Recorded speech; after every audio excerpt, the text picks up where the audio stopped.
E, por enquanto, acho que essas eram as informações necessárias. Eu acho que eu já posso passar a palavra para a Valquíria. Você está aí? Pode abrir o teu microfone. Aqui estou. Então, bem-vinda, Valquíria. Eu comecei a gravar já o nosso encontro e eu tô vendo que ainda tem um pouquinho de gente entrando na sala. Como é que fica para ti fazer a administração dos participantes? Talvez nesses 5 minutinhos eu faça uma introdução e a gente ganhe um tempinho, né? Boa noite a todos. É um prazer aqui estar com os pais da Anabá, e eu vejo que tem até um amigo aqui lá do Peru, que está aqui, se reuniu conosco, e eu tenho duas coisas. O conselho, eu vi o Conselho de Paz da Anabá nascer, e é assim, incrível ver como hoje é um conselho tão ativo e contribui tanto, né, para a escola. E também tenho uma gratidão muito grande pela escola, porque a minha filha, quando era, vamos dizer, pequena, né? Hoje ela é uma mãezinha, já um adulto. E ela estudou na Anabá, ela vinha e passava um mês com a prima dela. E temos muita gratidão, não só pela professora, como pela escola e todo mundo que nos acolheu também. Então, é um prazer imenso compartilhar com vocês nesse momento, e que as pessoas possam contribuir para esse caminho fraterno que a Anabá está tentando trilhar, né? Então, primeiro eu quero esse agradecimento. E aí eu quero começar contando para vocês um pouquinho de onde eu vim, né? E talvez decidir de onde eu vim, porque esse tema inovar, renovar e cocriar é tão precioso para mim. Eu espero que seja uma contribuição para a escola, né? Mas quando você puder passar o rosto para mim, Fernanda, você me avisa que aí eu coloco as imagens, tá? Mas eu vou começar já sem. Quando eu olho para baixo, é porque eu estou olhando para as janelinhas, e aqui eu estou olhando para a câmera. Mas eu vim do Ceará, do Nordeste do Brasil, e na minha infância, eu saí do Ceará quando eu tinha 18, 19 anos, mais ou menos, para fazer a universidade no Rio de Janeiro, e andei pelo mundo afora de várias maneiras, né? Mas o que me traz assim uma memória muito importante, que eu acho interessante compartilhar, é que no Ceará a gente tem 2 estações no ano. Nós temos a estação da chuva e a estação da não chuva. E a gente chama chuva inverno e não chuva verão. É assim que não tenha flores, mas ela era um outro ritmo que as coisas acontecem lá. E quando, na minha juventude, infância, eu tive a oportunidade de conviver com uma coisa que a gente tem, é muito comum lá, de tempos em tempos nós temos um fenômeno chamado seca. E na seca no Nordeste, a seca no Sertão, a seca mesmo na área que a gente estava quando criança, ela é uma coisa muito cruel, coisa muito difícil de viver, porque todo aquele deslumbrante mundo verde, bonito das serras, dos açudes, das praias lindíssimas, tudo vai secando e o chão fica, a gente chama no Ceará de esturricado, né? É um chão que a gente vê os vira pedra quase o chão, a sensação de que o chão é pedra que a gente tem, mesmo que seja argila que a gente está pisando nela. A água se vai e as pessoas sofrem muito, os animais sofrem muito, a gente tem muitas questões por causa desse fenômeno da natureza, né? Eu sei que cada uma das nossas regiões tem um fenômeno diferente, estou falando lá do... Mas no dia que chove, nos 2, 3 dias que começam a chover, uma coisa fenomenal acontece sempre que eu via isso, eu me enchia o coração de o que a gente chama de assombro, né? Nossa, que coisa incrível! Porque naquele dia, aquilo que era cinza, ou que era marrom, as duas cores que a gente vivia muito com elas, de repente se torna verde. E é um verde lindo, eu chamo de verde novo, né? O verde, a gente vê que ele está brotando, é um verde que sai simplesmente porque nos foi dado o presente da água. Ela traz vida. E aí a gente sente a terra se renovando, ela nascendo, ela trazendo algo novo que não existia antes, mesmo que pareça que tudo era velho. É novo. E é um novo sentido de vida também, quando a gente tem essa experiência daquele verde indescritível, né? É indescritível esse momento. É uma alegria, é uma coisa que a alegria de criar, de ser parte, de ver a criação do mundo acontecendo à nossa frente.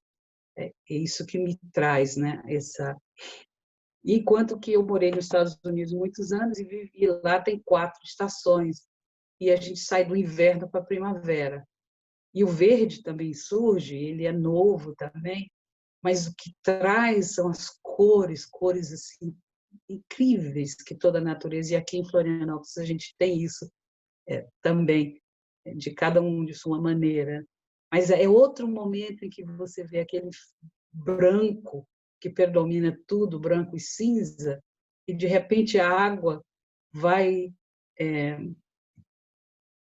como eu diria, ela vai descongelando, né? Seria mais ou menos isso, e começa a surgir, então, todo o esplendor da natureza na primavera. E isso, para mim, é como que uma lembrança do que é esse processo de criar alguma coisa. Ou porque eu renovo, ou porque eu crio algo novo que não existia antes, e principalmente porque eu crio isso com outros. Desculpa, deu uma coisa aqui na minha...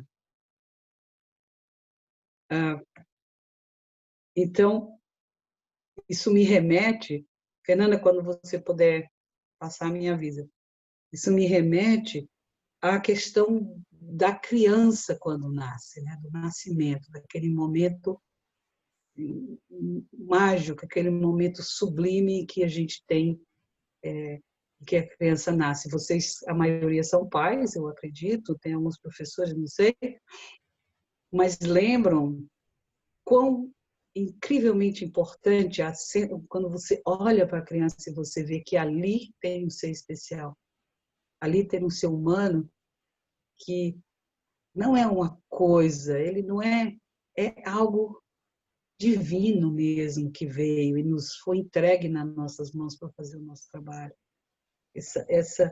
Essa vivência esse momento único. E eu vou compartilhar com vocês agora. Eu recebi a honra de ser host e vou compartilhar uma tela com vocês, mas eu ainda não... Peraí, que você pôs de host, talvez o outro, será? Deixa eu ver. Coloquei palestrante. Deixa eu trocar. Deixa eu fazer-me computador host. Só um aviso, Valquíria, ainda tem gente entrando, então talvez você precise admitir algumas pessoas, tá? A gente pode deixar a sala aberta. Deixa eu só... Vocês me dão um minutinho só para eu abrir a sala para entrar quem quiser entrar? Tá De ótimo. forma que a sala de espera está desativada, então quem entrar, entra no automático. Esperamos que sejam pessoas queridas e que querem estar conosco, né? Então, deixa eu compartilhar aqui um pouco.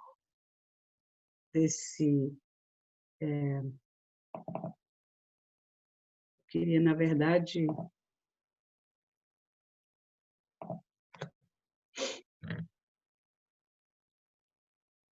sei se está abrindo.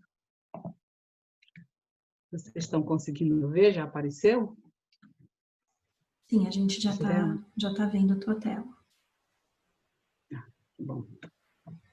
Então, vou passar umas imagens aqui que, quando a gente fala em inovar, renovar, tudo isso são atividades, co-criar são atividades que têm um movimento na direção do futuro, né? Então, eu fiquei pensando muito quando eu me propus a fazer essa conversa com vocês sobre de onde é que vem esse futuro, como que a gente pode olhar de uma maneira que faça sentido para os pais e os professores que podem também estar presentes. E uma coisa que eu me remeti muito foi, primeira coisa são os 3 primeiros anos. Então, a gente tem aquele momento do nascimento e naqueles 3 primeiros anos nós somos verdadeiros guardiões das nossas crianças. E elas, nos 3 primeiros anos, nós pais, estamos lá juntinhos nesse processo de caminhar, falar e pensar. Elas começam assim totalmente no nosso colinho e aos poucos eles vão conseguindo explorar o espaço e começam a engatear e de algum momento eles se erguem. E nesse se erguer, eles adquirem uma capacidade importantíssima que a gente vai ver depois. E no falar, e daqui a um pouquinho eles começam a falar. E nessa fala eles começam a reconhecer a voz humana, eles começam a trocar, eles começam a tentar esse trabalho de compreender, que vem logo depois com o pensar. E no pensar eles começam a ver o outro ser humano, eles começam a brincadeira mais coletiva, né? Essas 3 capacidades, Carl Koenig diz que são as capacidades que são a base de toda a estrutura social, a nossa capacidade social de viver depois. E, portanto, ela precisa ser com outro ser humano, portanto, a imitação é a força central que nos rege nesse momento, porque é através dessa relação com o humano que eu me ergo, que eu falo e que eu começo a pensar. E o desenvolvimento do pensar, todas essas áreas vão continuamente.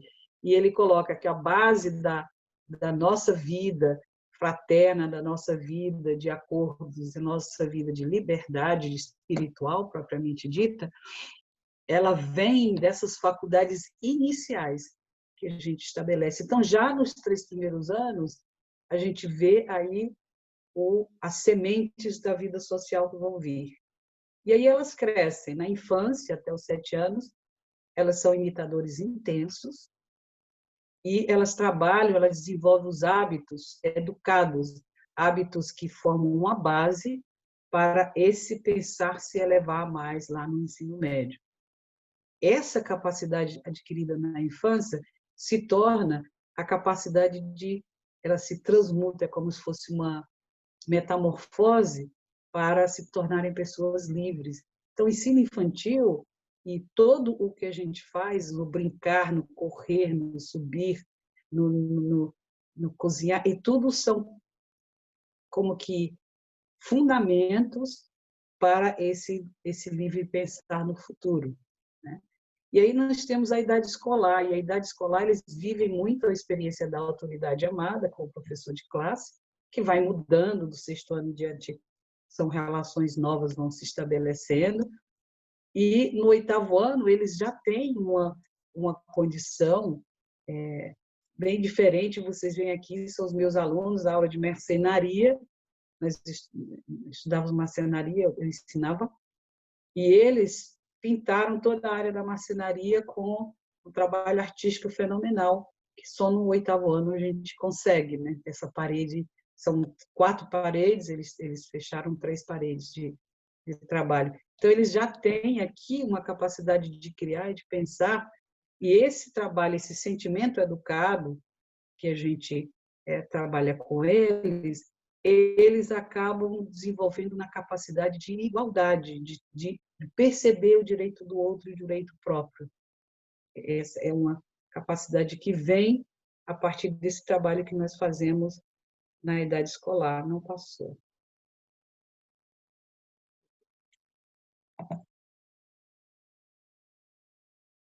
E aí nós chegamos nos jovens no ensino médio. E eles, a meta deles, o trabalho que a gente tem que fazer para ajudá-los a descobrir o seu caminho, é essa coisa do que vai vir, como eu vou servir a sociedade. E eles trabalham de várias maneiras, explorando de todo jeito. Essa capacidade dessa busca de servir, que é baseada na verdade, como a gente trabalha, mais tarde ela se torna a capacidade de ajuda mútua, de capacidade fraterna. Isso não quer dizer que a gente não vai fazer coisas em todas as áreas. Está com dificuldade do som? Não. Não, está tudo bem? Para mim, pelo menos, está tudo bem. Então, no primeiro setênio, pela imitação, a gente desenvolve a capacidade da esfera cultural, no segundo setênio, direito, e no terceiro setênio, essa capacidade de lidar com a fraternidade, com esses princípios. Então, para mim, a resposta, aonde reside o futuro, está neles. Essa criança pequena que chega com suas capacidades novas, com sua maneira de atuar, ela nos diz o que é preciso no futuro. Esse jovem que quer buscar uma maneira de servir, ele está nos contando o que é o futuro. A gente tem que olhar, observar, se interessar, tirar um pouco das nossas opiniões preconcebidas para encontrar respostas neles.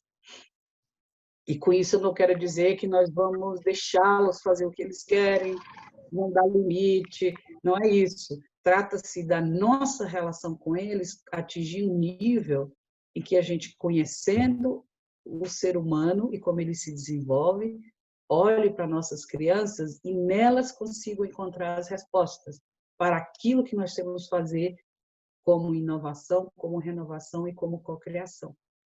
Que nós adultos temos que fazer. Eles recebem de nós todo esse material, como eu falei antes. E, para isso, a gente tem que conhecer a imagem do ser humano que trata a nossa escola. As nossas, né? Tem mais de uma escola aqui. A primeira coisa, assim, que para mim é importante é entender que nós somos criaturas e criadores.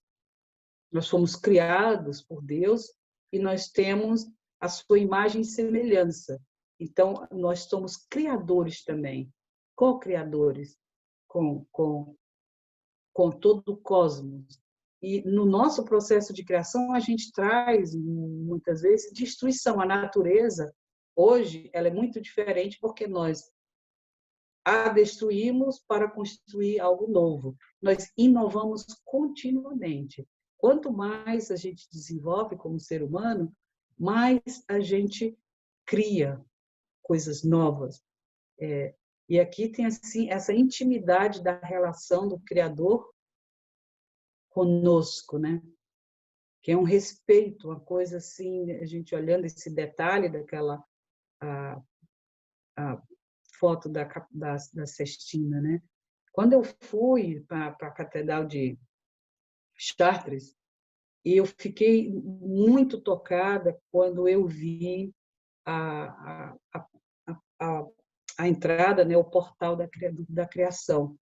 Ele tem um gesto, isso aqui é o gesto do Criador quando nasce Adão, e tem outras fotos também de Eva, né? Mas o gesto, olha o gesto que tem, a gente vê um calor, vê um interesse, vê uma coisa que é uma relação profunda. E se a gente pensar bem, não é assim que a gente olha os nossos filhos. É o mesmo gesto, né? Esse gesto em que a gente tem um tremendo carinho. E o Criador nos deixou livre para traçar o nosso caminho. E esse caminho é um caminho criativo, é um caminho que vem, e eu vou tentar explorar um pouco esse caminho com vocês, né? Quando eu trabalhei numa escola pública nos Estados Unidos, e a minha tarefa era gestora das relações com pais, trabalhava diretamente com a diretora da escola, e nessa escola tinham 3 programas. Um programa para crianças ditas superdotadas, um programa para as crianças ditas especiais, que tinham dificuldade de aprendizagem em níveis altos, inclusive tinha salas que só tinham 10 alunos, tamanha dificuldade na visão que eles tinham de mundo, né? E um terceiro grupo, que é o grupo dos eu não sei nem qual o nome que eles davam, eles chamavam de classe regular, né? Classe regular. E trabalhando com os pais aqui, nesse grupo das crianças bem notadas, o que a gente via aqui era um excesso no caminho do cognitivo, e essas crianças tinham bastante dificuldade. Mais tarde esse movimento mudou, já tem tempo isso que eu estava lá, e hoje eles tentam trazer alguns componentes da época da inteligência emocional, coisas desse tipo, mas essas crianças entravam no programa porque elas tinham um quociente de inteligência muito alto para a idade delas. Então, eles achavam que elas podiam aprender mais por causa disso. Aqui no Brasil, esse movimento está crescendo também, já tem muitas escolas com esse pensamento. Esse modelo, essa imagem de ser humano que é baseada no intelecto e nas capacidades do intelecto, ela não é a nossa. Cada instituição, isso é importantíssimo a gente entender como pais, assim, que cada escola, cada empresa, cada forma que existe, formas sociais que existem, ela tem uma imagem de ser humano por trás dela. Ela não é por acaso, não nasce assim do nada. Algumas são conscientes, outras não. Nós somos conscientes dessa imagem que eu falei para vocês. Nós somos conscientes de que a criança desenvolve capacidades para trazer para o mundo o que elas precisam trazer. É tanto que, para a gente, a diferença entre isso no ensino infantil e isso no ensino infantil é muito grande, porque aqui se cultiva a imaginação, essa mesa se torna milhares de coisas, isso aqui viram milhares de coisas, e essa base do brincar, ela é muito importante. Então, eu não posso inovar e abandonar. Aqui, você vê uma outra diferença grande, de galgar o mundo, de descobrir, e não descobrir crescendo cada vez mais pela cabeça, né? São imagens que eu trouxe, assim, são bem fortes, não porque eu quero criticar outras formas, porque eu acho que são escolhas. Se eu acho certo o grupo de pais que acham a melhor opção, a forma como é que eles chamam, dos bem-dotados, eu acho que o pai tem que fazer isso mesmo. Ele que acredita naquela imagem, ele trabalha com ela, mas essa não é a nossa. A gente tem consciência de que nós vemos as crianças trabalhando em etapas, como a gente mostrou antes. Que nós temos a verdadeira intenção de que eles saiam pessoas livres, criativas e capazes de fazer com que sua meta. Então, essas são diferenças, a gente tem que conseguir entender isso, entender que a atividade artística ela não é mecânica, o teatro não é algo mecânico, eu não posso criar as coisas, mas eu posso transformar. Esse grupo teatral fez Hamlet só com mulheres, e quando ele nasceu, Hamlet nasceu, eram só homens que faziam, porque naquela época assim era. Hoje a gente já tem uma outra forma Nós vamos criando, vamos mudando, mas não é mecânico. Então, a gente também não está... Nós trazemos mais essa ideia de, desde pequenininho ao grande, estar com a natureza, estar se movimentando, estar trabalhando. Então, qual é a nossa tarefa como pais e professores e gestores? Porque eu trabalhei mais como gestora do que como professora. Eu dava aula de marcenaria, mas sempre fui, a maior parte do meu tempo, era de gestora. Eu trabalhava do 4º ao 8º ano somente. Então, nós também, todos nós, estamos na escola, né? Nossas crianças querem cumprir o seu propósito, querem contribuir para a evolução da humanidade e querem criar relações novas com a natureza, com os outros seres e com o espírito. Eles são como nós, eles são seres humanos que têm essas tarefas. Eles escolheram as deles. Não somos nós que decidimos, na verdade. Eles é que vão traçar o caminho. Mas eu tenho que criar as condições para que eles consigam fazer isso. E essa é a nossa alternativa, isso que a gente traz dentro da escola. Só que se a gente pensar assim, então a coisa livre, eu posso fazer o que eu quero? Não, não, porque tem toda a comunidade que a gente está trabalhando com ela. Então, eu gosto muito dessa perspectiva aqui do Martin Luther King, que fala que todas as pessoas estão presas numa teia inescapável de mutualidades, entrelaçadas no único tecido do destino. Todas as pessoas. O que quer que afete um diretamente, afeta a todos indiretamente.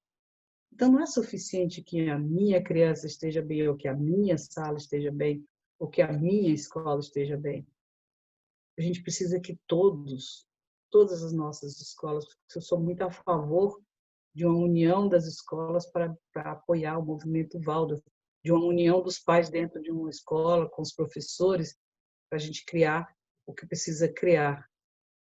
E ele diz assim, eu nunca posso ser o que deveria ser até que você seja o que deve ser. E você nunca poderá ser o que deve ser até que eu seja o que devo ser. Então, nós estamos aqui para criar juntos, né? Fazer essa atividade de criar as coisas unidos. Então, o que seria, dentro da Escola Waldorf, renovar, inovar e co-criar? Então, o Rudolf Steiner traz para a gente a seguinte perspectiva. Num movimento como o nosso, da antroposofia, que fez 100 anos, então a gente fez 100 anos da medicina esse ano, 100 anos da pedagogia, uns 19, né? 100 anos, estamos fazendo 100 anos da comemoração, 19 também, e ele diz o seguinte, uma iniciativa dessa, que tem uma longa duração, num período de 100 anos, 1/3 desse tempo é aquela fase de inovação, aquela fase que surge e que a gente traz para o mundo algo novo. Depois, os próximos 1/3, mais ou menos, é a fase em que a coisa se estabelece, ela fica mais sólida, ela ganha o seu espaço, vamos dizer assim, de uma maneira mais ampla. E, no fim, nos últimos 1/3, ela atinge esse campo que é chamado de mainstream, que é uma integração com a sociedade. Hoje, o movimento Waldorf está nessa fase. Talvez tenha escolas que estão em fases de iniciativa, coisa desse tipo, mas o movimento como um todo, ele já atingiu uma fase que ele é reconhecido no Brasil hoje.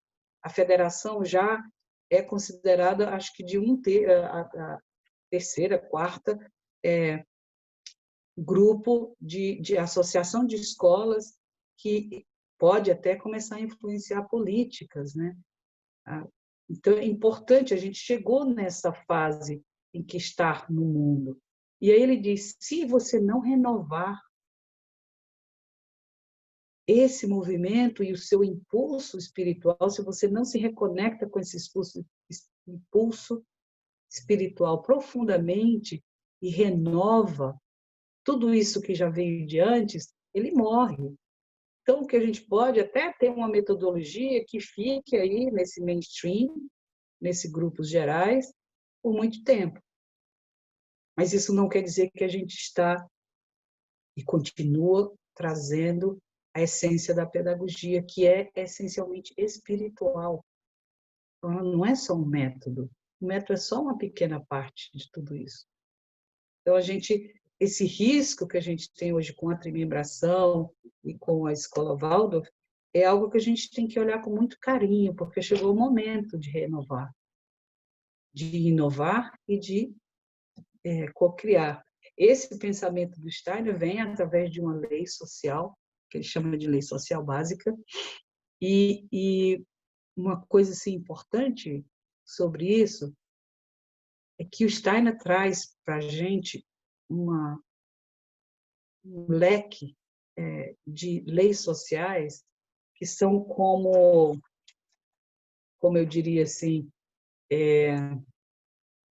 são leis mesmo, mas não aquela lei que muda todo ano. São leis atemporais. Quando a gente tem uma lei temporal, ela é equivalente como se fosse uma lei da gravidade, por exemplo, nas ciências naturais. Na lei da gravidade, se você solta um objeto, ele vai cair até o solo, ou até onde ele tem um empecilho, né? Ele bate em um empecilho e fica. E quem de nós se jogaria de um 10º andar, por exemplo? Sem consequências, né? Eu sei as consequências de pular do 10º andar. E a maioria das pessoas evita isso. Eu também, na lei jurídica, eu sei as consequências de certas coisas. E eu evito essas coisas. Mas, quando a gente olha as leis sociais e as leis pedagógicas que o Steiner nos traz, e a gente não atenta para elas e não aprofunda de maneira a conseguir compreender as nossas instituições, a gente está perdendo uma tremenda oportunidade, muitas vezes até se joga mesmo como se fosse do 10º andar. Então, a lei sociológica básica, isso aqui foi traduzido por mim, tá?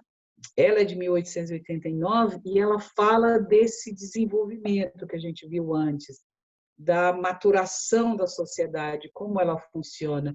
Em uma escola madura como a Anabá, ela é uma escola em que a meta dela, quando era pequenininha, era sobreviver, criar, né? Depois ela se estrutura, ela se organiza, ela se administra, começa uma administração, começa uma série de coisas. Mas quando ela amadurece, o foco é o desenvolvimento humano, é o desenvolvimento dos indivíduos, é a liberação gradual do indivíduo em relação ao interesse da comunidade, é a comunidade se voltar para atender os interesses dele. Então, esse movimento fraterno de vocês é maravilhoso porque tem essa qualidade, né? Mas a gente tem que preocupar também na qualidade de desenvolvimento. Então, Steiner nos coloca o seguinte: do passado vem todo um movimento, e aqui o passado é essa setinha, essa parte de cima, tá? Vem todo um movimento que vai para a frente. E do futuro, que são os nossos conceitos, nossas concepções, ele fala até da memória aqui, mas eu não vou entrar nisso, nesse momento. Que é um movimento que vai levado ao futuro por nós, pela nossa alma. Isso aqui ele considera, esse desenho aqui é a alma, e dentro da alma eu tenho esse caminho do passado, e eu tenho aquilo que o futuro vem e nos chama. Ele diz, olha, aqui está acontecendo algo. Em geral, são os desejos dentro da alma. Mas tem todo o movimento do futuro que está chamando. E a individualidade, que aqueles que está escrito ego, mas é o eu, né?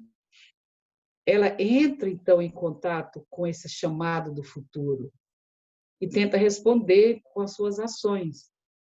E isso aqui é muito importante dentro psicosofia, é muito importante a gente entender, porque esse chamado do futuro, a gente tem que dar uma olhada nele.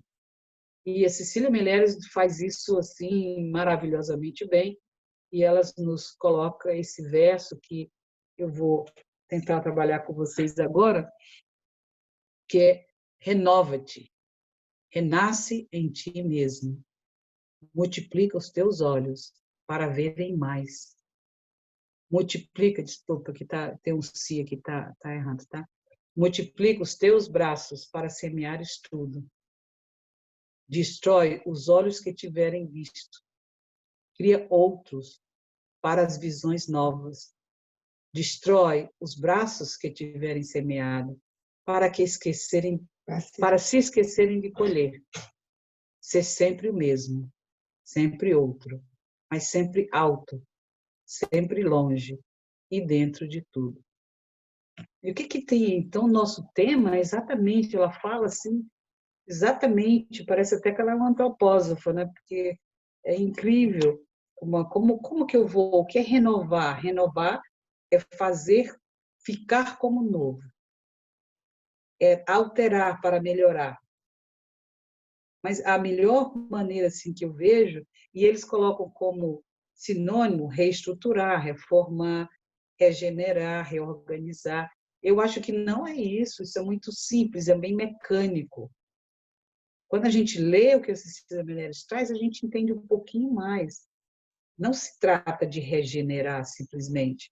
A gente tem que manter, para renovar, eu tenho que manter a essência, portanto, eu tenho que conhecê-la. Não posso renovar algo que eu não conheço, né? E a partir dessa essência, eu vou criar outros olhos para visões novas. Eu não vou ficar no passado com os conceitos antigos e simplesmente repetir. Isso é preservar.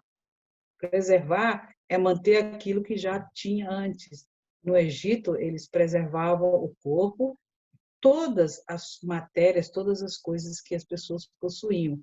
Porque sabendo que você vem numa outra vida, eles preservavam tudo, inclusive o próprio corpo, né? Nessa esperança de voltar e receber de volta aquilo que lhe pertencia no mundo físico. Não é esse preservar que nós estamos falando. Nós estamos falando de renovar, de tornar novo. Então, manter a essência, ser sempre o mesmo. Ela fala, né? O espírito, o propósito, ele é sempre o mesmo. Ele é grande. A pedagogia Waldorf veio para trazer uma contribuição para o mundo. O propósito dela é vivo, é verdadeiro, ele é duradouro. Então, ele é sempre o mesmo. Mas ela diz, ser sempre outro, mas sempre alto. E esse sempre outro é o que emerge do futuro, esse que eleva a gente para a próxima etapa. Sempre longe. Então, vamos, e dentro de tudo, eu estou fora, eu estou dentro, eu vou ao caminho do futuro, mas eu estou presente, ativo, completamente relacionado com a minha comunidade, com aquilo que eu tenho que fazer, né?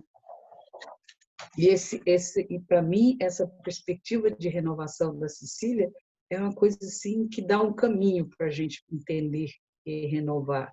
E aí, o que é inovar? Inovar é fazer algo como não era antes. E eu estudei física na Universidade Federal Fluminense e a gente, nos intervalos das aulas, todo mundo ia assistir o Star Trek, que é essa foto aqui, é o Star Trek antigo, né? Essa foto aqui, isso era no início dos anos 80, gente. E as nossas grandes discussões, como alunos de física, às vezes os professores também desciam e a gente discutia, era quanto do que está no Star Trek seria uma realidade nos próximos 10 anos. Mas nunca, e aí tinha todas as teorias de física e a gente ia olhar se as teorias da física batiam com alguma dessas coisas que eles diziam que ia acontecer no futuro, né?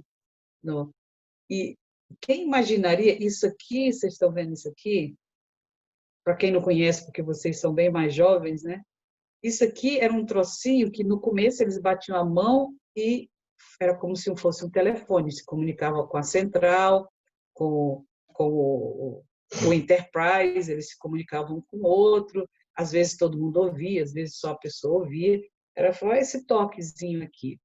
E era uma grande discussão. E hoje a gente saiu do telefone, que eram aquelas coisinhas, né, que o pessoal ligava lá, eu me lembro, em Maranguape, eles tinham isso, ela ligava a um lugar que ligava a outro telefone. Depois surgiu aquele telefone que você chama e ela fazia a ligação. Depois surge aquele de rodinha assim, que eram 3 números. Depois passaram a ser muitos números e eles começaram a usar outro tipo de fiação. Depois o telefone sem fio. Não sei se vocês lembram, o telefone, talvez alguém tinha telefone sem fio quando era criança.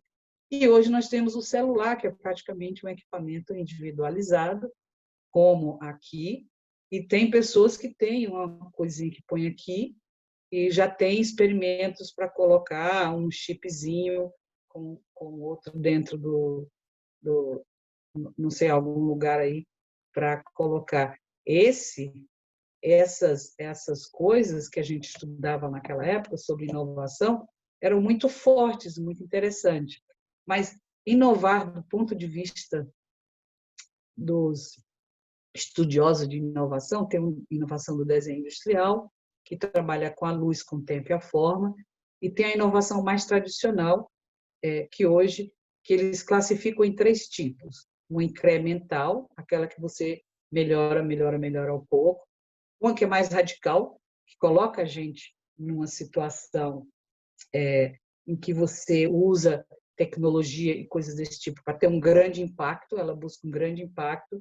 E o que eles chamam de disruptiva é uma inovação que abandona totalmente o modelo e cria uma coisa totalmente nova que não tinha antes. Isso é Mas o que mais interessante não é que existem essas 3 formas de inovação, mas sim que elas precisam de um processo para acontecer, elas precisam de um profundo conhecimento e elas têm um caráter de grupo, até fora da antroposofia. Próprio na teoria Lu, o próprio Otto Scharmer, ele fala de uma capacidade de atuar a partir do futuro com consciência e em grupo. Ele diz, não tem mais como se criar individualmente. Não tem mais como fazer esse processo. Ele é co-criativo. Tem várias teorias de cocriação fora do movimento Waldorf também, né? Além do que a gente trabalha nesse tipo. Essa questão do grupo, ela se torna uma essência, uma importante, porque se cada um fizer o que você quer fazer sozinho, nós vamos ter uma desarmonia. E para a Rudolf Steiner, esse caminho de pessoas juntas é que faz com que a antroposofia possa se expressar. Ela não vai se expressar por indivíduos, ela vai se expressar por trabalhos em grupos, porque é no grupo que a gente encontra a possibilidade de criar juntos, como seres humanos, recebendo todos os insights do mundo espiritual, do mundo da cultura, vamos dizer assim. O mundo em que a gente se relaciona com o advir humano. A gente não quer só sentir qual é o produto que vai ser legal no mundo.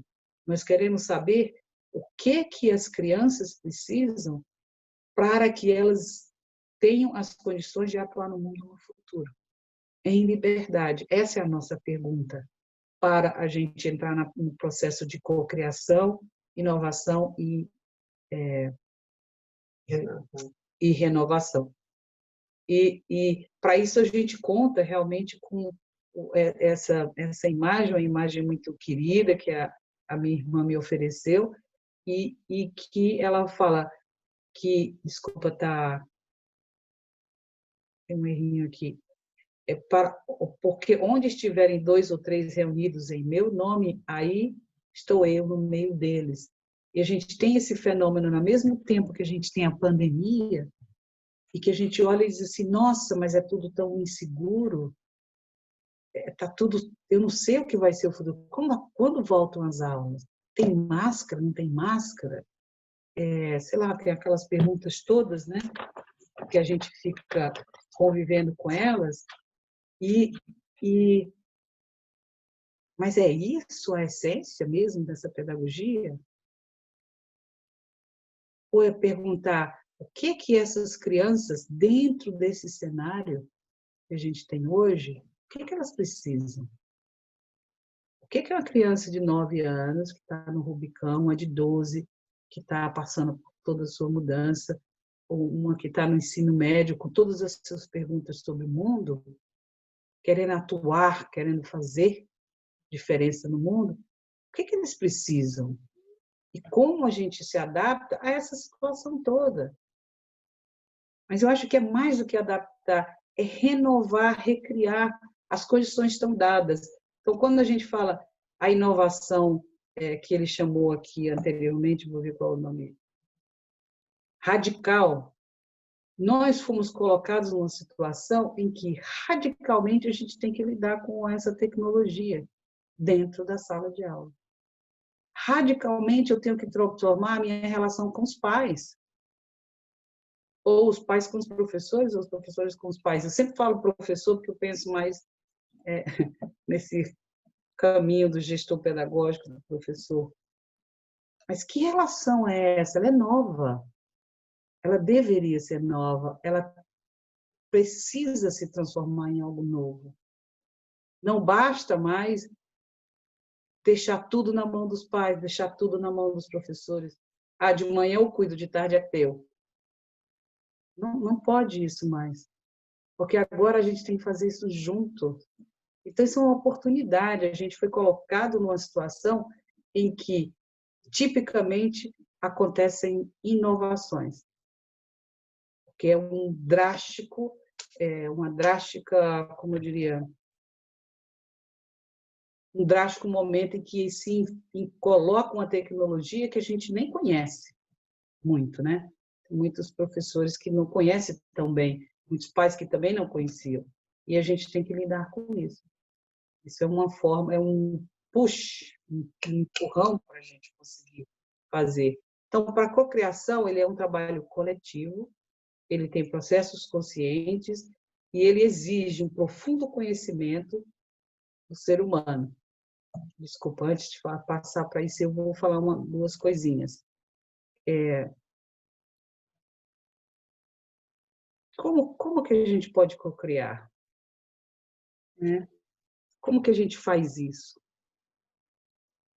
E uma das coisas no trabalho, assim, que eu me foco muito no trabalho com os processos vitais, processos sociais, trabalhando justamente para criar processos que sejam saudáveis e que façam com que esse trabalho em grupo atinja seus objetivos.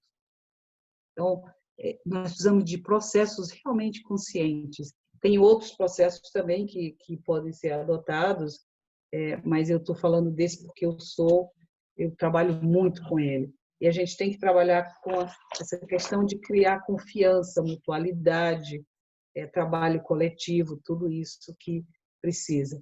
Então, eu falei no início das leis de Steiner. Eu vou mostrar algumas para vocês e talvez percorrer um pouco esse caminho para ver como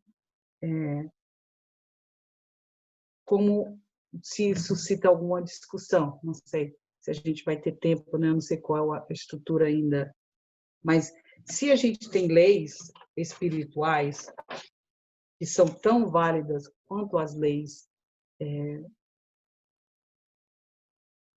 do mundo físico, né? Das ciências, e se a gente segue hoje tão cegamente essa ciência que forma nossas opiniões e ela muda, tem coisas muito sólidas no mundo das ciências e tem coisas que são muito desconhecidas ainda.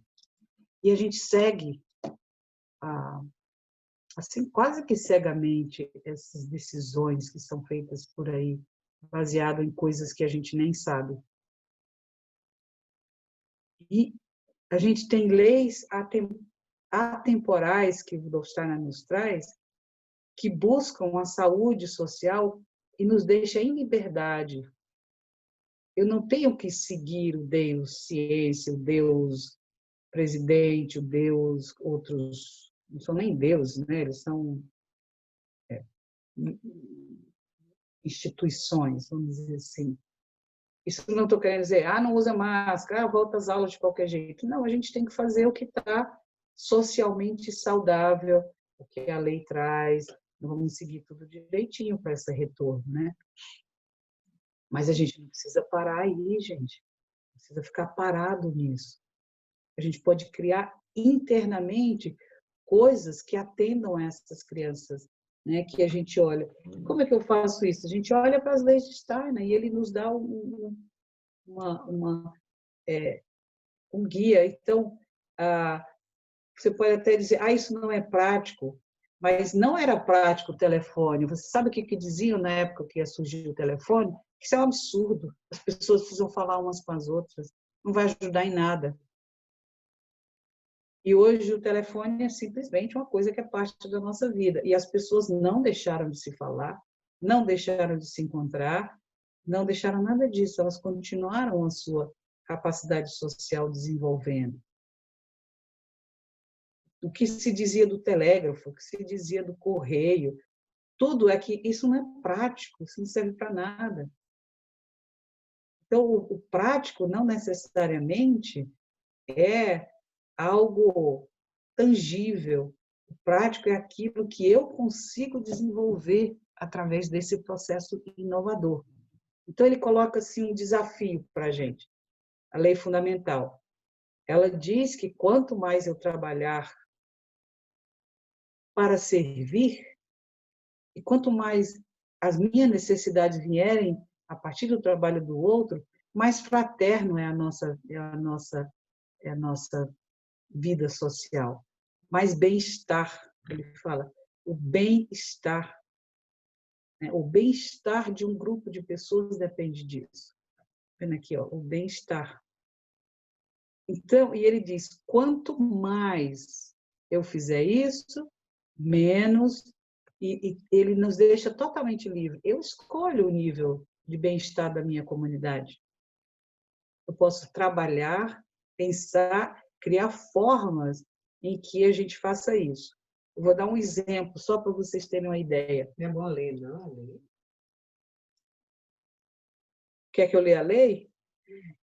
O bem-estar de uma integralidade de pessoas que trabalham em conjunto, bem-estar de um grupo, é tanto maior quanto menos o indivíduo exigir para si o resultado de seu trabalho. Ou seja, quanto mais eu trabalho pelo amor àquilo que eu faço, e não pelo resultado que eu vou obter de qualquer forma, mesmo que seja um agradecimento. Quanto mais eu trabalhar para o outro, né, exigir o resultado do meu, ou seja, quanto mais ele ceder esses resultados a seus colaboradores, e quanto mais as suas necessidades foram satisfeitas, não pelo próprio trabalho, mas pelo trabalho dos outros. Então, eu trabalho pelo amor ao meu trabalho e as minhas para suprir a necessidade do outro e as minhas necessidades estão supridas. Você diz, puxa, mas como é isso? Então, eu entrego tudo que é meu para os outros? Não, não é isso que ele coloca. É a questão de eu trabalho pelo amor ao trabalho. Uma das coisas que o Steiner coloca que é mais difícil é o ser humano trazer todo o tudo que ele desenvolveu e fazer isso em troca do dinheiro. O dinheiro vem porque eles têm que se sustentar e a instituição tem que se preocupar com isso. E nós temos que nos preocupar com isso. Mas não trabalhar para fazer essa troca. Por exemplo, isso em coisas simples que eu posso fazer para mudar esse pensamento que é tão difícil da gente pegar, né? Mas vou dar dois exemplos assim. O professor, ele trabalha pelo entusiasmo e o amor que ele tem ao que ele está fazendo. Ele trabalha para trazer aquele grupo, desenvolver o grupo. Isso que é o centro do trabalho dele é a criança. E a instituição tem que se preocupar em trazer recursos para que ele viva bem, para que ele tenha bem-estar. E todos nós trazemos recursos, não só os pais. Isso é uma coisa que a gente vai ver daqui a pouco. Todos nós trazemos recursos. Os pais, os professores, da maneira como usam, da maneira como trazem, os amigos, as pessoas que nos apoiam, as pessoas que trabalham, as pessoas que não trabalham, mas trazem os seus amigos. Tudo isso são formas em que eu trago aquilo que é necessário para o outro. Se tem um pai que entende de tecnologia, ele pode muito bem fazer um trabalho para os professores, mas não necessariamente, pode ser um amigo da pedagogia Waldorf, um médico que está em outro lugar que nem conhece a pedagogia Waldorf, que se preocupa com o bem-estar. Um segundo exemplo, mais prático assim também, é o pagamento de um salário. E eu já tentei fazer isso em várias escolas e as pessoas têm muita dificuldade de aceitar isso por causa das questões legais. No lugar de pagar o salário no fim do mês, o que significa? Você trabalhou para mim e eu te entrego um salário. É isso que é um salário no final do mês. Mas se eu entrego antes, eu digo, o seu bem-estar é tão importante para mim que está aqui os seus recursos garantidos. Faz o teu trabalho com tranquilidade. É outra relação, é outra maneira de ver. Por que os administradores não gostam disso? O pessoal que lida com dinheiro, as condições financeiras e tal. É porque se a pessoa não vier, porque se ela abandonar o emprego, porque tem tantas, eu nem me lembro mais todas as coisas que são contra esse pequeno gesto em que eu desvinculo no meu pensar e no meu coração a atividade do professor da sua forma de ser, de receber os recursos que ele precisa para viver, que seria essa segunda parte aqui. Então, a gente pode ter muito ou pouco, o Steiner nos deixa livre, a gente que decide. Né? Não tem nada que nos prenda. Ele fala da lei individual social, que é muito... todo ser humano é um ser com necessidades e habilidades. Quem interage com outros seres humanos. Nesta interação, parte de suas necessidades são satisfeitas pela habilidade de outros, e parte de suas habilidades são exercidas em atuação para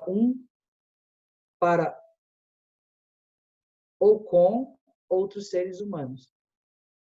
Que é uma outra maneira de falar o que estava falado, mas a gente pode trazer um exemplo assim de quantos de nós só veste a roupa que a gente mesmo costura? Quanto de nós come a comida que a gente mesmo plantou? Ou até mesmo que cozinhou, tem gente que nem cozinhar também não consegue mais. Quantos de nós resolve o meu problema médico sem ir no médico? Alguns até tentam, mas tem uma hora que tem que ir, né? Outra pessoa estudou, preparou-se para trazer essa saúde, no caso da antroposofia, com a perspectiva de salutogênese, né?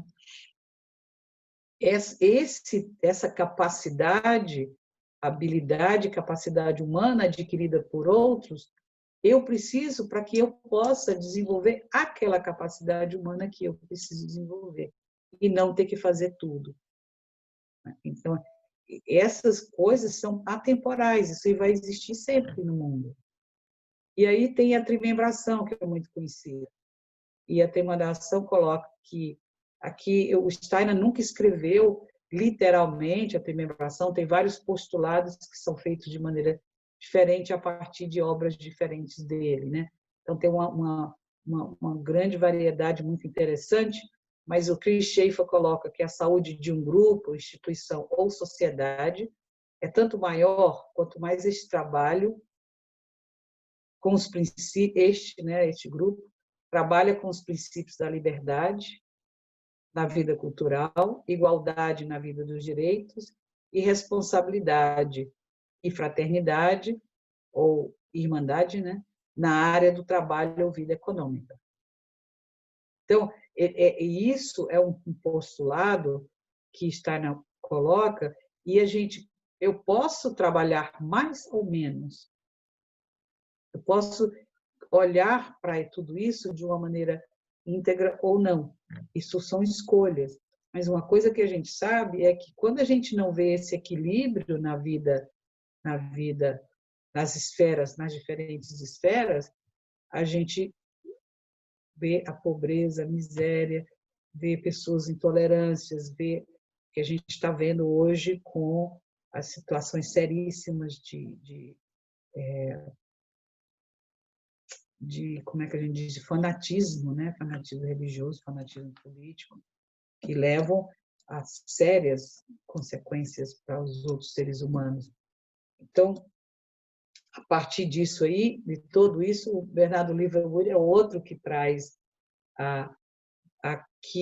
o que é vida espiritual, social e de trabalho na instituição intermediária, ou seja, nas escolas, por exemplo. Então, o que é cultural vira espiritual na nossa escola. O que é social é a vida de encontros na nossa escola, né? Que seria a parte legal, a parte de direito. E o que é trabalho nas nossas escolas é o equivalente à economia. Então, quando a gente tenta tratar a escola como uma coisa econômica, a gente está deslocando e fazendo com que as coisas não funcionem. Tá? E como seria isso? Vou tentar explicar assim de uma maneira prática, né? Quando a gente tenta criar uma estrutura financeira em que todo mundo paga igual, por exemplo, a gente não levou em consideração a necessidade de cada um. Então, tem famílias com situações diferentes. E a gente tem que criar mecanismos para que as pessoas contribuam. A contribuição não é um pagamento em troca de educação, ela é uma atividade filantrópica. Então, eu não gosto nem de chamar de vida fraterna, eu chamo ou ajuda mútua ou vida filantrópica, porque dentro de uma escola tudo é filantropia. Tudo. Todos estão fazendo pelo outro, só que a gente está dentro de uma comunidade.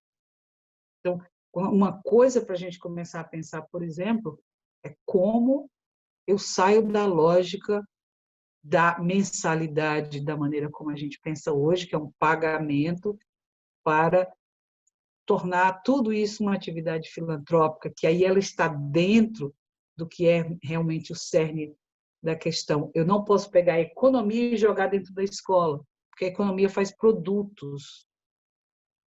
Dentro da vida cultural, a gente não tem produto. Não existe produto. Eu posso comercializar a arte porque a economia toma conta do mundo artístico e faz com que o artista tenha que vender sua arte. Ele não tem escolha, mas a gente tem que procurar criar essas outras formas para que o artista tenha escolha e possa livremente produzir sua arte, influenciar o mundo com a criatividade que ele traz, por exemplo, né, que é o nosso tema. Então, a gente tem que... Essas coisas são muito importantes. Quando um pai vem fazer uma colocação na vida de encontros, né? Que a gente diz assim, isso é uma reclamação. A reclamação é uma coisa negativa, difícil, mas se olhar para ele como um professor também, quando fala com o pai, acontece igualmente. Se olhar para o que o pai fala, o que o professor fala, como uma contribuição para que a minha classe melhore, a escola melhore, as relações dentro de casa melhorem, a criança evolua de alguma forma, se olhar dessa forma e eu observar a criança e ver o que está acontecendo, as minhas relações sociais mudam consideravelmente, mudam bastante, na verdade, porque em hora nenhuma o outro está reclamando. Ele está dizendo, isso aqui não funciona para mim. Estou vendo algo que pode ser melhor. Será que você pode considerar? E aí deixa o outro livre para decidir, que é a segunda parte dessa história. Eu posso sim e devo trazer o que me incomoda. E posso discutir, devo discutir o que me incomoda. E eu devo ouvir o outro, sim. Mas o outro é livre para decidir. Eu não posso impor a solução que eu tenho para a situação. É ele que vai fazer. É o professor que vai fazer, é o pai que vai fazer. Então, esse diálogo ele tem que ser muito mais íntimo para a gente criar juntos, criar as condições para aquela criança específica, ou aquele grupo de crianças. É uma mudança radical que a gente precisa ter, né, para criar. Então, como uma contribuição assim, em particular do meu trabalho em relação a isso, é que dentro dos processos vitais a gente tem essa transformação em processos sociais, né, essa metamorfose, e a gente traz uma perspectiva de trabalhar e compreender que nossas relações acontecem em etapas, do mesmo jeito que as instituições crescem em etapas, crianças crescem em etapa, e a gente decide em etapas também. Então, se eu considero que todo o meu relacionamento acontece em etapas, eu tenho que fazer isso com muito carinho. Eu tenho que, na atividade de encontrar, ter essa perspectiva de ouvir, falar, de tentar encontrar esse meio, usar aquelas qualidades que as crianças têm já dos seus primeiros 3 anos, né? E trazer agora, eu tenho esses sentidos sociais estão desenvolvidos em mim. Eu já posso ouvir e tentar perceber o outro. Então, tentar usar essa qualidade da respiração, qualidade da relação, do encontrar. E aí eu tenho que ter muito interesse, tá? Muito interesse no outro, para a gente conseguir. Deixa eu pegar aqui minha anotação para a gente.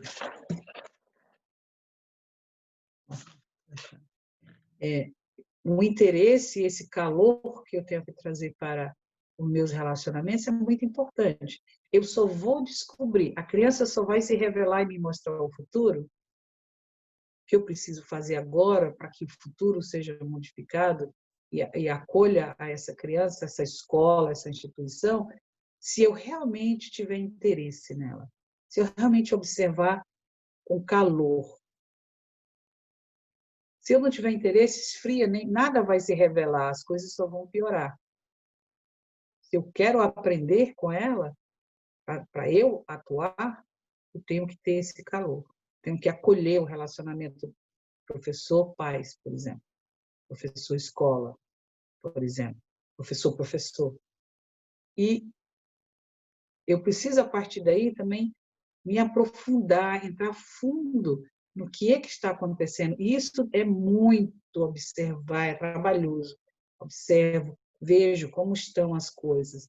E a partir dessa observação é que eu vou descobrir alguma essência, alguma coisa que nos revela aquilo que é atemporal. E nos revela também como eu vou servir aquilo que é atemporal, para que aquelas coisas que são difíceis a gente possa, então, começar a transformar, a criar algo para manter e desenvolver um novo impulso, até que a gente chegue ao ponto em que a gente produz uma relação nova, uma instituição nova, uma ideia nova, até mesmo um produto novo, através desse processo. Isso é essencial. Então, quando a gente segue esse processo, a gente consegue um resultado. Então, eu não sei o que eu vou criar aqui. Dentro, por exemplo, de uma classe, eu quero criar uma atividade filantrópica. Mas se eu passo pelo processo de ver tudo isso aqui, não olho como um problema, tampouco acho que isso é a resolução de problema, e vou em frente, encontrando mecanismos para fazer aquilo que é necessário, esse resultado ele vai ser bom. tenho que definir antes o resultado, mas eu defino o meu propósito, a minha meta. Então, isso é muito diferente. Quando um pai, uma mãe, professor chega e já está com a conversa pronta, ele já está aqui, ele decidiu. Ele não quer cocriar, ele quer definir para você o que você vai fazer. Não tem cocriação nesse caso, porque a resposta já está dada. Mas se eu entro nesse processo com a pergunta certa, com o interesse, com o aprofundamento, eu vou conseguir ver uma essência, eu vou conseguir reconhecer o que deve ser feito. E aí eu posso atuar e criar socialmente. E isso, essencialmente, é feito em grupos, 2 ou 3 ou mais, né, dentro da escola. Então, essa é uma contribuição que a gente tem trazido para... Vou parar aqui a minha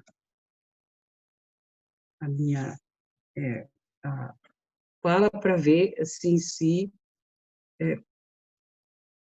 com as perguntas que vocês têm, são 20 e 53, não sei qual é o nosso tempo, mas parar por aqui e, a partir das perguntas, a gente explorar as coisas mais, mais práticas, vamos dizer assim, né? Que vocês possam, perguntas específicas, vamos dizer. Eu não sei como a Fernanda quer fazer isso, Fernanda? Eu vou te passar aqui o... Valquíria, a Fernanda teve um probleminha. Se você quiser me passar Rodrigo está aqui. como anfitrião, você pode me passar. Mas eu acho que a gente podia ter talvez mais uns 15 minutos, 20, de Legal. troca.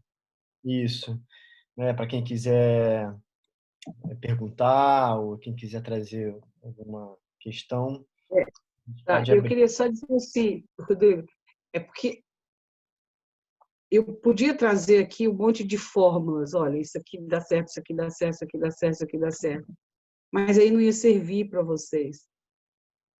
O que é mais importante para a gente conseguir é entender que, se nós queremos realmente fazer esse caminho, nós somos forçados pela própria infusão da tecnologia repentina na nossa vida, é uma inovação que quase disruptiva, né, para a gente. E a gente tem que começar a pensar essas coisas e olhar para essas leis que o Steiner traz, a lei pedagógica, que eu nem falei sobre ela, para a gente conseguir criar juntos. Então, não adianta eu dizer como fazer. O caminho é esse, é um caminho de processo, é um caminho de trabalho junto, é um caminho de realmente entrar fundo nisso juntos e não abandonar a pedagogia, mas, ao contrário, investir pesadamente nela, nas capacitações dos pais e dos professores, porque isso que vai levar a gente a inovar e cocriar, né? A renovar, como a Cecília diz. Então, o que seria perguntas que vocês têm que ajudaria, que eu poderia dar alguma contribuição para aquilo que vocês vivem hoje? Eu não sei como fazer isso. Rodrigo, você... Tem uma pergunta aqui, eu posso te passando as perguntas. Não, vai falando, eu vou... Fala Isso. que a gente vai fazendo. Eu só queria antes, assim, te agradecer, né, a tua contribuição, porque eu acho que o Conexões Solidárias, por mais que a gente não tenha todo esse arcabouço teórico, né, que vem dos processos vitais, né, que você traz, mas eu acho que de alguma forma a gente está conectado, né, nesse impulso e nesse momento, né? Então a gente fica bem feliz assim de poder, de alguma forma, ter um feedback, uma confirmação, né, escutando, né, a tua contribuição. Então, gratidão de verdade, Valquíria. Nada, Rodrigo. E aí a gente tem uma pergunta aqui do João Matos, que é a seguinte: como cocriar quando o projeto está sendo pensado, ainda no campo das ideias? Como transformar uma ideia individual em coletiva? Muito bom.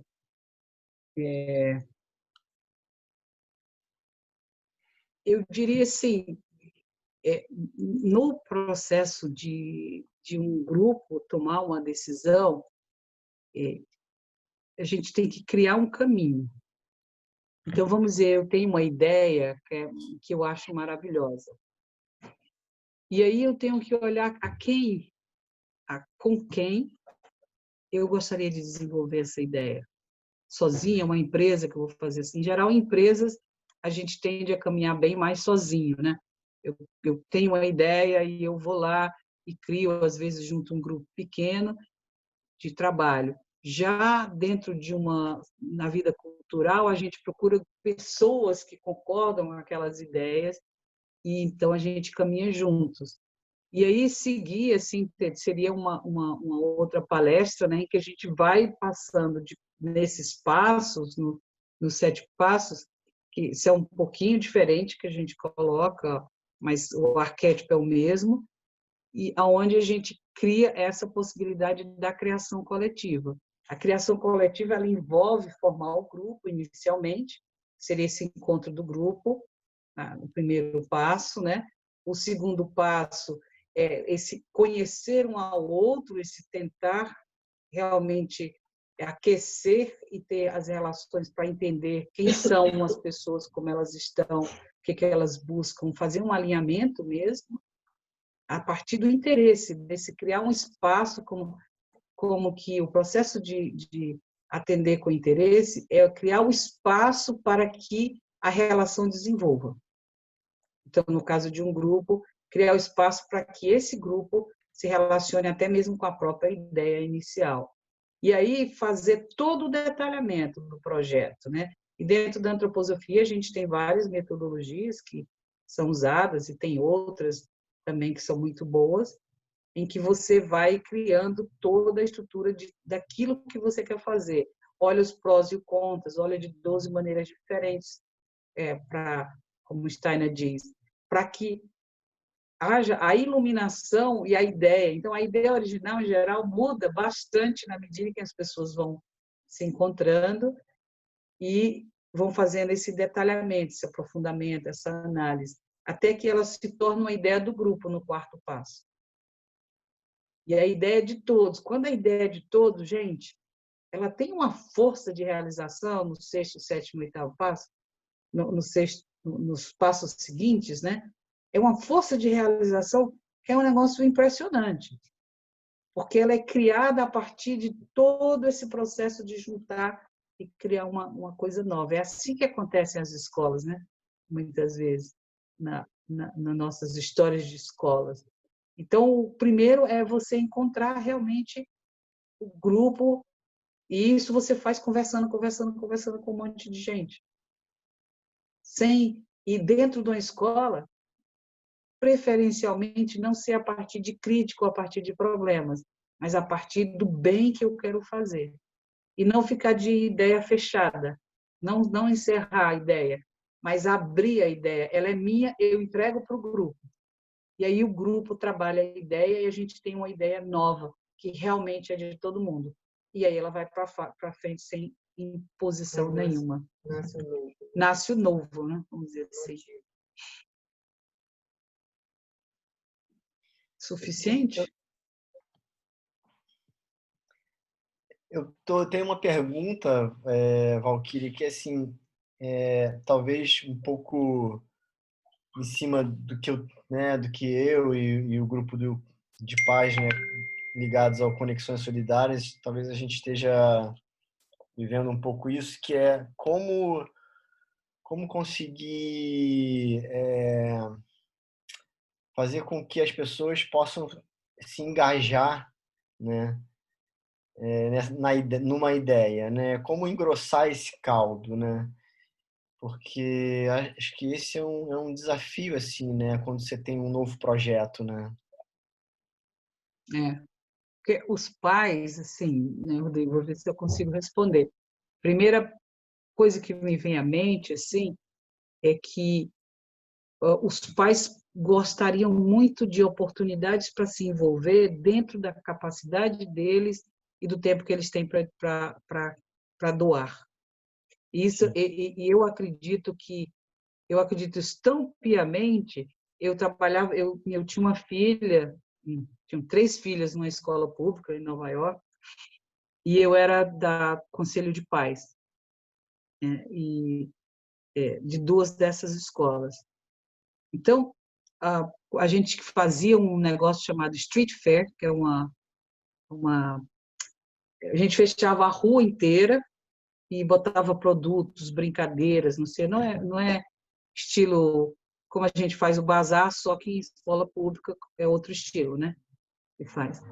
E nessa atividade, uma coisa que a gente descobriu pela prática mesmo, foram anos e anos e anos e anos, eu trabalhei com pais por mais de 20 e poucos anos como liderança, depois como coordenadora de pais e depois como gestora, que simplesmente eu tenho que perguntar.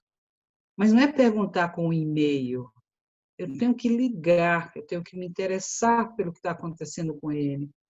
Eu tenho que criar formas em que haja uma comunicação e uma coisa individualizada e pessoal. O pessoal que responde pelo e-mail é porque já está dentro deles fazer aquilo. Então, eles vêm. Os outros querem, mas não sabem como. Mas eles sabem que responder aquele e-mail não tem uma resposta para eles. Porque a vida é difícil por uma série de motivos. Então, quando a gente fazia esse Street Fair, a escola tinha 1.200 alunos, tá? E era um dia inteiro de feira, às vezes eram 2 dias, e a gente tinha tudo cobertura em todas as áreas sem nenhum problema. Dificilmente uma pessoa faltava, mas era assim, a gente tinha toda uma metodologia de chegar às pessoas individualmente, realmente.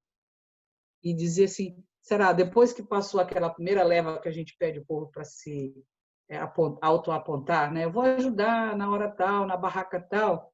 Depois que passa aquela parte, e aí a gente tinha a coisa do telefonema. Às vezes era uma mensagem, era uma coisa mais simples. Eu nunca vi um pai dizer não, a não ser que ele tivesse um problema realmente que ele não pudesse fazer. Se aproximar. A segunda coisa que eu gosto muito é de perguntar. O que você precisa para participar? Você tem interesse em ajudar em alguma coisa? Você tem uma necessidade que nós deveríamos estar nos preocupando para te ajudar? Porque a gente nunca sabe o que está acontecendo com as pessoas, né? Então, essa atividade de perguntar, eu acho muito importante. E perguntar de uma maneira que não dirija a resposta. Não é perguntar, você quer voltar para a escola se tiver vacina ou não tiver vacina? Isso não é uma pergunta, eu estou induzindo a eles a pensarem, você só volta se tiver vacina. Eu não quero isso, eu quero realmente, verdadeiramente conectar com o que move aquele pai, ou aquela mãe, ou aquele avô. E para eu movê-lo, eu primeiro tenho que me mover até ele e perguntar. Tá tudo bem aí? E aí você pode criar toda uma estrutura de as pessoas de cada classe criarem, como se diz, redes, né, de conexão, quem vai dar atenção durante o ano inteiro, por exemplo, uma pessoa doente. Eu me lembro muito a gente fazendo isso. Tem uma pessoa doente naquela classe, todo mundo se mobilizava para cuidar. Tem, claro que é uma pessoa que liga, que descobre o que está precisando, e aí todo mundo se mobilizava para conseguir. Mas todo o movimento dentro da sala, tem uma pessoa que não está bem, que está triste, está reclamando, a gente está lá acolhendo, não? E tentando trazê-la para um caminho que coloca. E a terceira forma, mais institucional, eu diria, é deixar bem claro para os pais e para os professores os caminhos. Como eu resolvo uma questão? Como eu sou ouvida? Como eu posso ouvir? Aonde que eu vou se eu quero ajudar? Aonde que eu vou se eu tenho uma ideia? Esses caminhos têm que estar claro, porque aí eu sei onde ir. E aí eu conto as histórias dos sucessos, para eles também se inspirarem. Então, agradecer, agradecer, agradecer é o quarto. Quanto mais a gente agradecer pelo que foi feito pela escola, ou por mim, individualmente, ou para os professores, ou não, mais as pessoas vão querer fazer, porque o agradecimento puro, sincero, desinteressado, ele me motiva. Não porque eu faço pelo agradecimento, mas porque ele diz, puxa, foi importante o que eu fiz. O agradecimento, ele não é uma coisa para trazer orgulho, vaidade, assim. Ele é uma coisa para dizer, olha, o que você fez foi importante, continua fazendo, é legal isso. E se eu aprender a receber o agradecimento dessa forma, dizer, estou contribuindo, que bom, eu tenho forças para continuar contribuindo, mesmo que seja uma besteira, fazer um telefonema. Faz a maior diferença. A gente tinha um comitê de agradecimento. Depois do, sabe aquele, o bazar? Cartinha para todo mundo. Cartinha, telefone. As pessoas que trabalharam muito, muito, muito, a gente ligava. As pessoas que contribuíram em geral, uma cartinha, né? E esse tipo de coisa. Então, são esses 4 fatores que eu acho que fazem o engajamento, né? Mas a gratidão é grande, tá? Desse tamanho, gratidão. Mais Muito alguma legal. coisa? Obrigado, Valquíria. Nada. Não sei, não sei se alguém tem mais alguma pergunta que gostaria de fazer para a Valquíria. Eu acho que a gente vai se encaminhando. Tem uma aqui, ó. É do Mário Castro, perguntando se dá para repetir os 4 passos. Mário, querido. O Mário é de uma escola do Peru, mas ele tem um Legal. pouquinho de brasileiro nele, né? Porque vive por aqui, muito, muito querido, euritmista. E Mário, a primeira é a última que eu falei, gratidão. A segunda que eu falei foi pergunta, né? A terceira foi se oferece ajuda, criar mecanismos de apoio, né? De ajuda mútua. E a quarta, deixa eu me lembrar, interesse, não. É seguir, é aquela primeira parte, não. O último foi gratidão, o terceiro foi perguntar, né? O terceiro, o segundo foi oferecer ajuda, e o primeiro, gente, o primeiro me deu um branco agora. Deixar claro os caminhos. Isso. Um dos importantes, deixar os caminhos claros. É isso. Essas coisas ajudam muito o envolvimento dos pais, o engajamento. Eu trabalhei numa escola, essa escola que eu falei, que tinha as crianças de talento, as crianças regulares, do ensino regular, e as do ensino... Era uma escola de pais que viviam nos projetos. Os projetos em Nova York são grandes prédios com pessoas de renda muito baixa e que tem muitas questões de droga e tal. Então, tem uma semelhança com o que é chamado aqui de comunidade, né?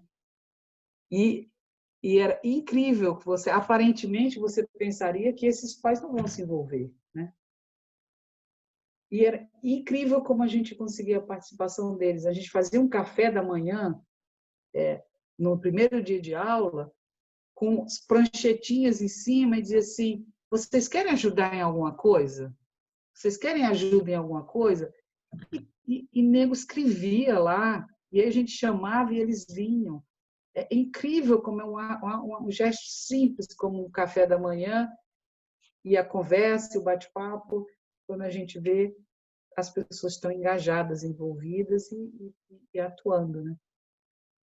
Eu acredito muito nisso. São esses 4, Mário.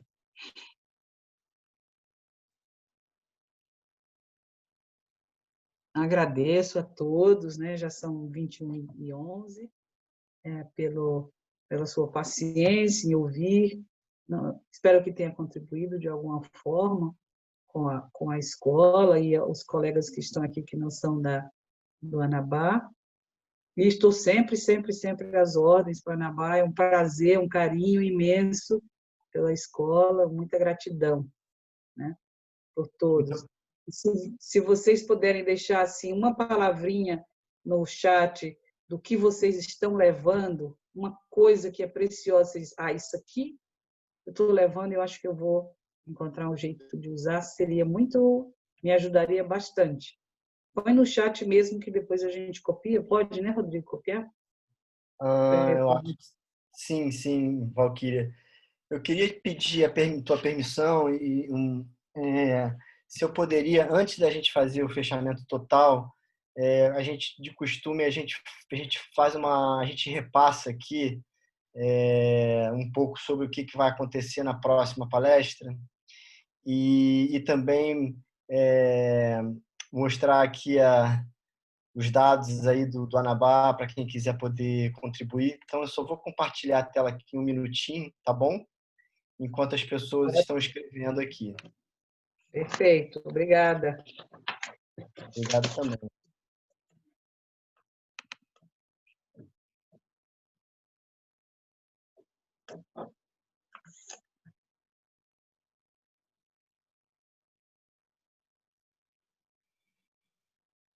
Acho que pode falar, Rodrigo. Tá. Estou querendo encontrar aqui o meu arquivo, Valquíria.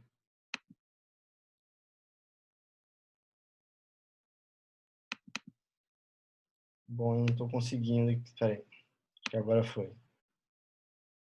Vamos ver aqui.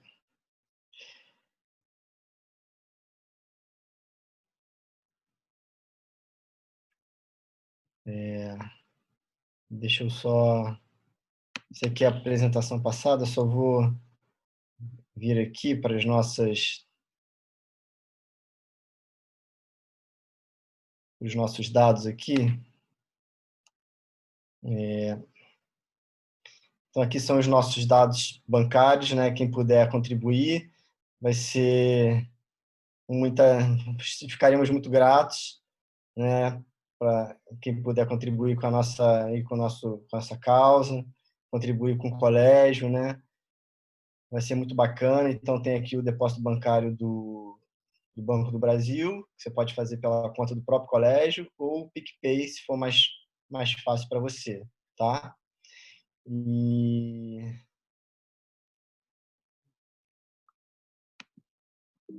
agora deixa eu sair daqui.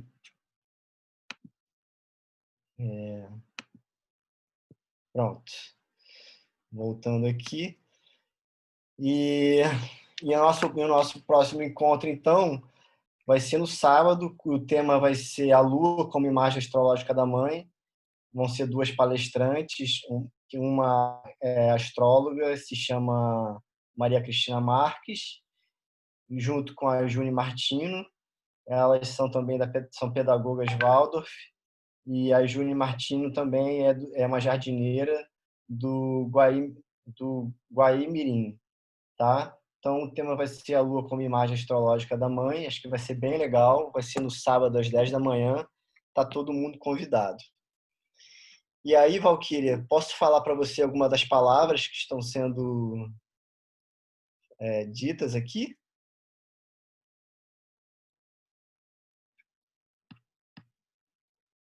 Não estou te escutando.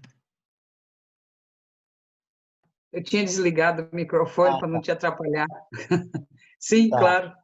Então, tá. Então, alguma das palavras da Ana Paula: gratidão; Laura, esperança; Maristela, intuição; Ana Lúcia Galo, sacramento, gratidão; Mercedes Maria, reflexão; Marina Percheron, levo novas maneiras de olhar para antigas questões. Então, essas são algumas das Obrigada. frases. E eu acho que é isso, gente. Eu acho que a gente vai ficando por aqui, né, com essa grande contribuição da Valquíria Machado, né? Foi um prazer ter você aqui com a gente, Valquíria. Esperamos que você não demore muito para participar aqui das Conexões Solidárias, né? Porque você traz um tema que é de suma importância, né, para todos nós, e esperamos poder aprofundar um pouco mais esse tema contigo em algum outro momento. Olá, tudo bem, estou sempre às ordens. Obrigada, gente, foi um prazer. Pena que a gente não pode conversar, né? Mas quem sabe um dia a Sim, gente sim. tem Quem sabe numa mais. próxima vez a gente não pensa num modelo de bate-papo, né, Valquíria? Ah, seria ótimo. Aí eu gosto. Ótimo, então, combinado. Gratidão, muito obrigado e Então tá, até o gente. próximo encontro. E obrigado também a todos que participaram, né? Foi um prazer ter vocês todos aqui e nos vemos em breve. Tem um recado aqui que é da Ana Lúcia Galo do Sacramento para você, Valquíria, dizendo que ela é Henriqueta, Valquíria. Ela é a mãe do Victor, é isso, Ana Lúcia Galo do Sacramento? Sim, que é a mãe do Victor, né? Ah, Rodrigo, por favor, envie meu recado para a Henriqueta, Valquíria. Obri- Obrigado. É tá, isso. eu dou o recado para ela. Mas eu acho que ela está nos escutando, não? Sim, estou Então o sim. recado está dado. Obrigada. Um abraço, Ana. Obrigado também, Ana Lúcia. Obrigado a todos. Valquíria, gratidão. Nos vemos em breve. Boa noite. Tchau, Obrigado a todos. Mário. Boa noite. Tchau, tchau. Tchau. Obrigada. Tchau, tchau. Obrigada, gente. Boa noite.